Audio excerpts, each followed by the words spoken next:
За өдрийн мэнд монголчуудыг одоо мөнгө гуйлга нэртэйгээр лөөвөрдөг нэг газар байна заяа. За тэгээ тэр газар нь болохоор мөнгө одоо угаадаг, гуйлга нэртэйгээр зүгээр лөөвөрдөг гэд. За тэгэнгүүт тэр газрыг өнөөдөр бүгдээрээ барьж авцгаая заяа. Яагаад хаана вэ гэд. За хотлоо.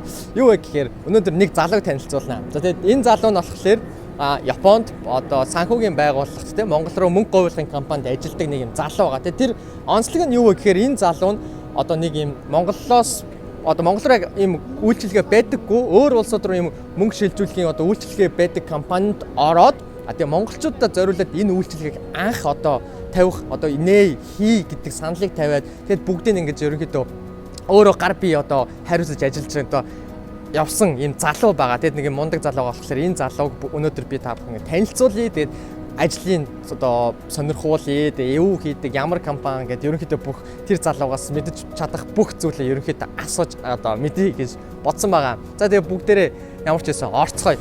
Одоо ажлынх нь гадаа хүрээд ирсэн байна заяа. Явцгаая.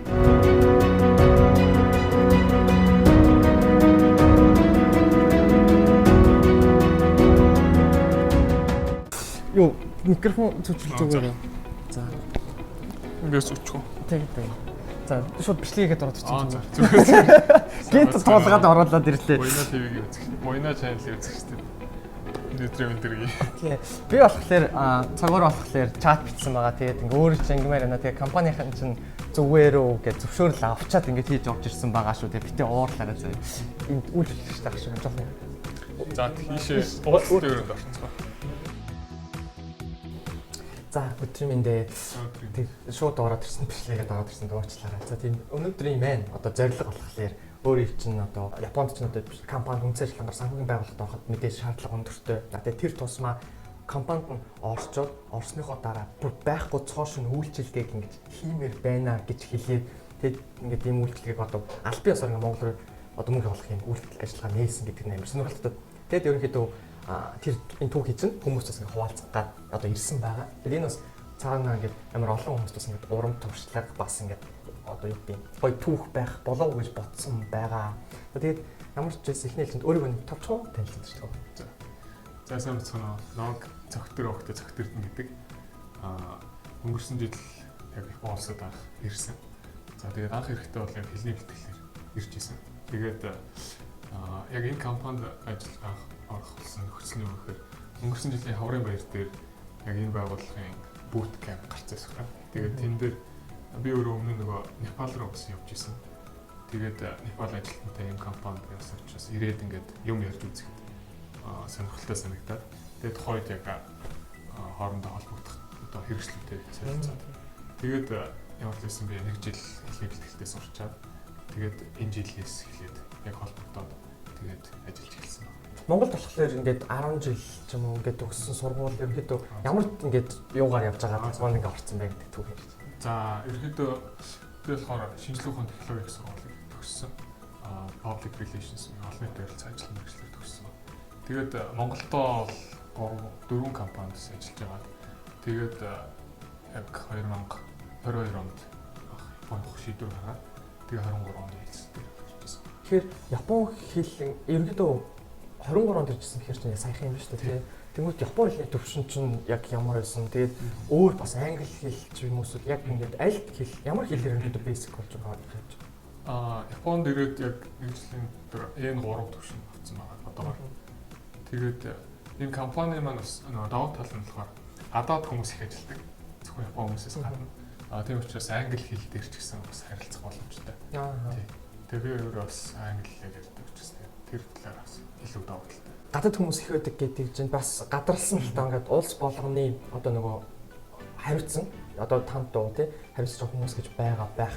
Яг хэдэн улс руу одоо юм явуулдан тэгээд хэд орчим баг улсын хүмүүс ажилладаг болж таарж байгаа юм. Ерөнхийдөө одоогоор бол дэлхийн ер нь бол бүх улс руу яг одоо кэш буюу бэлгээр бол мөнгө шилжүүлэх үйлчлэгийг үзүүлж байгаа. За идэвхтэй үйл ажиллагаа явуулж байгаа орнууд гэвэл Энтхэг, Непал, за Шри-Ланка, Вьетнам, за тэгээд Монгол бас орж байгаа. Тэгээд яг хоо миний харж байгаагаар бол яг Монгол руу мөнгө явуулах одоо яг ийм аль бисний компани байдаг хэсгийг хүмүүс сайн мэддэг. Тэгэхээр ямар ч байсан ийм компани байдаг. Тэгээд манайх бас өөрсдийн гэсэн аппликейшнээ хөгжүүлж гисэн. Тухайн аппликейшнаас хэрэглэгч өөрөө мөнгөнд дүнгээ хамгийн найдвартай шуурхай байдлаар явуулах болно. Тэгээд сонирхол татаад байгаа байхгүй одоо Монгол хүнтэй одоо энэ олон улсын одоо хүмүүс ингээд бүгд нийлээд ажиллаж байгаа. Тэгэнгүүт одоо хамт ажиллаж байгаа хүмүүсээс ч бас ингээд бас ингээд Монгол хүнтэй ажиллах одоо онцлогч гэдэг юм уу те тэр талаар бас асууж үзмээр байгаа байхгүй. Тэгээд тэгэнгүүт одоо ингээд очиж асуувал болох л. Боллоо.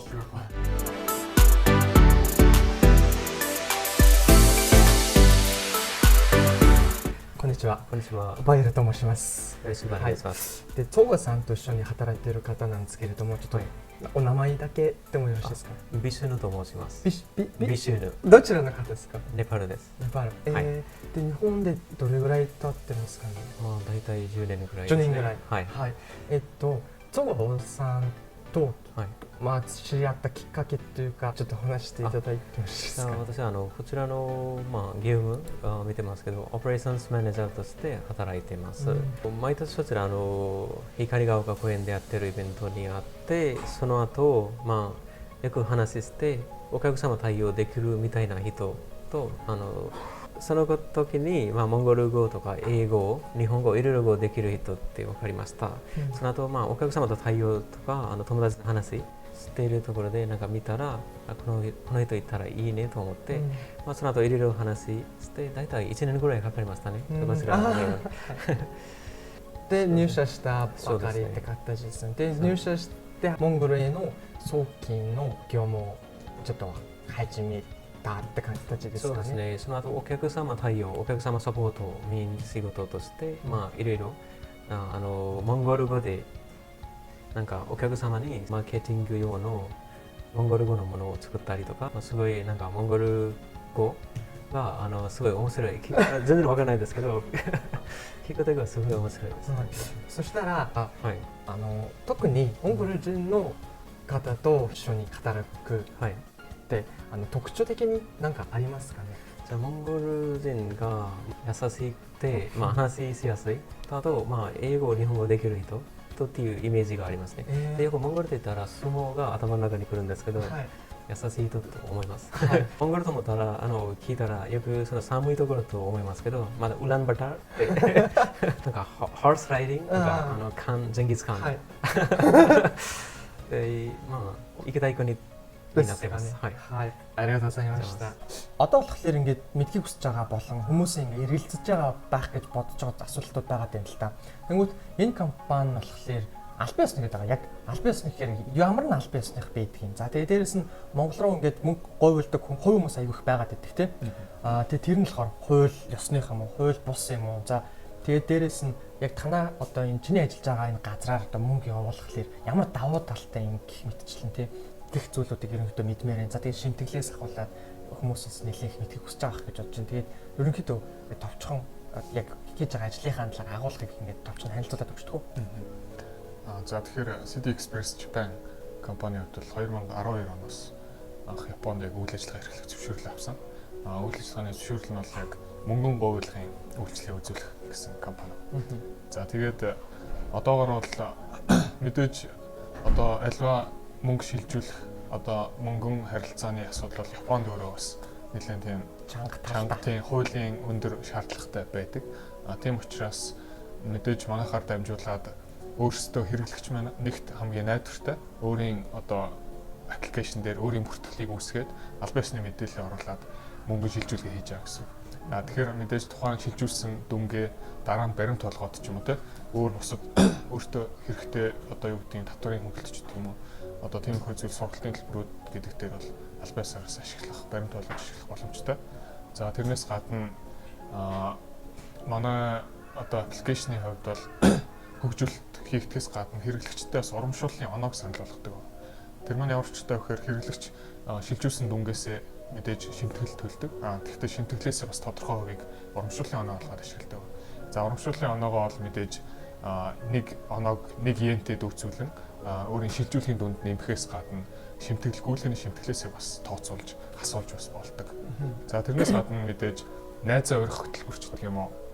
За тэгээд 6 сарыг дуустал нэг шинэ хэрэглэгч өөрийнхөө өрөх кодоор ураад бүртгүүлэх юм бол тухайн өрсөн хэрэглэгч маань 1000 урамшууллын оноо өөртөө авах тийм урамшуул бас явагдаж байгаа. Японд одоо хувь хүмүүсээр дамжуулах ч юм уу тиймэрхүү зүйл байдаг ч гэсэн Японы яг хууль дүрмийн дагуу бол хувийн дансаар ямар нэгэн гадагшаа мөнгөн гуйлга хийх тэр үйлчлэгийг бас үзүүлэх нь хориотой байдаг. Аппликейшнийг болохоор ингээд татаад суулгачиж байгаа. Тэгээд аппликейшнийг татаж суулгачаад одоо яг яаж одоо бүртгэл баталгааж ингэж байгаа нь яг бүртгэлээ яг яаж баталгаажуулах юм те. Тэр талаар ингээд нэг товчхон хэлээд өгөх үү? За тэгэхээр мэдээж Японоос мөнгө шилжүүлж байгаа учраас манай аппликейшн бүртгүүлж байгаа хүмүүст бол Zairo карта бүртгэл хийлгэж баталгаажуулалт хийх шаардлагатай байдаг. Тэгээд эхний ээлжинд аппликейшн дээр өөрийнхөө бүх мэдээллийг оруулаад за тэгээд Zairo картаараа баталгаажуулалт хийж амжилттай болсны дараа манайхаас хитвчний карт буюу City Wallet картыг 7 хоногийн дотор тухайн үйлчлүүлэгчийн гэрийн хаягаар илгээдэг. За тэгээд тухайн City Wallet карта хэрэглэгч маань Yucho банк буюу Japan Post банкны ATM-д ашиглаад өөрийнхөө аппликейшнийг сэнгэлдэг гэсэн. За тэгээд аппликейшн дээр хүлээн авахчийн данс буюу төгрөгийн дансаа бүртгүүлж гисэн байдаг. Бүртгүүлээд тэгээд тухайн аппликейшн сэнгэлэлтээр төгрөгийн данс руугаа мөнгө шилжүүлдэг гэсэн. За тэгээд эцэст нь болохоор асуухыг ингээд за ажилтны холбоотой зүйлүүдийг ингээд ярьчлаа. Одоо товчхондоо ингээд ерөнхийдөө өөр юм чинь ирээдүйн одоо зорилго бодвол яг хувь хүн талаасаа ерөнхийдөө юу гэж боддог хүн бэ гэдгийг мэдмээр байгаа. Тэгэхээр ирээдүйд одоо Монгол руугаа буцах төлөвлөгөө ч юм уу Монголдо ингээд ирээдүйд тиймэрхүү зүйл хийхийг хүсэж байгаа гэсэн нь хувийн чинь зорилго одоо төлөвлөгөө юу байгаа вэ? За одоогор би Япон улсад их нэртэйгээ цуг амьдардаг. Тэгээд хэдийгээр яг хүний нутагт ингээд ажиллаж амьдарч байгаа ч гэсэн Монгол хүн болгоны дотор яг Монголоо гэсэн сэтгэл бол байдаг юм билээ. Ирээд яг мэдэрсэн. Тэгэхээр яг ойрын хэдэн жилдээ Япон улсад байж болох ч гэсэн ирээдүйд бол их орондоо очоод сурч мэдсэн зүйлээ хэрэгжүүлээд за тэгээд мэдээж бас өрөвхтэй их орондоо өсгөж хүмүүжүүлэх тийм хүсэл бол байдаг. За сүүлийн асуултаа болгоод нэг зүйл асуух хүсэлтэй байгаа нь юу гэхээр Монголоос үзэж байгаа хүмүүс хүүхдүүд дүүнерт бас зөндөө байгаа гэж бодож байна. Тэнгүүд Япон улсад зорж ирэх байгаа хүмүүст одоо Японыг өөрийнхөө одоо өнцгөөс юу гэж дүгнж байгаа тэр бодлоо их товчхон хэлж төгөө. Би Японыг тэгж боддог.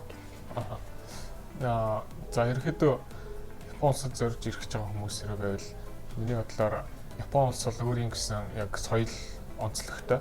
Тэрнээс гадна ирэх байгаа хүний өөрийн бас зан чанартай таарах, үл таарах гэж байдаг юм шиг санагддаг.